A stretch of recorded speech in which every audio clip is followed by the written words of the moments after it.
আসসালামু আলাইকুম গাইস। আজকে দেখেন আমরা একটা নতুন প্রজেক্ট লিখতেছি রাশিয়াতে গ্রিন হাউসে কাজের জন্য। আমরা যারা আসছি তারা একটা নতুন পদ্ধতি দেখতেছি। দেখেন এটা হচ্ছে একটা তুলা, মানে এটা হচ্ছে তুলা। এই দেখেন মানে মানে দিলে নখ দিলে ডেবে যায়। এটা হচ্ছে তুলা। এটা হচ্ছে কিছু মাটি, অল্প কিছু মাটি, আর এটা হচ্ছে তুলা। এই দেখছেন তুলা। এখান থেকে মানে প্রতিদিন তারা একটা গাছে থেকে প্রায় 2 কেজি 3 কেজি শশা মানে উৎপাদন করে। দেখেন একটা গাছের অবস্থাটা দেখেন, আজকে অলরেডি শশা ছিঁড়ে হয়েছে, তাও অনেক শশা।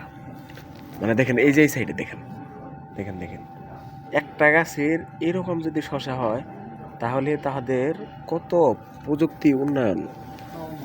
হ্যাঁ, আমরা যারা গ্রিন হাউসে আসছি তারা মানে কাজ করতেছি, খুব আনন্দময় কাজ করতেছি, সবাই উৎসাহের মধ্যে কাজ করতেছি।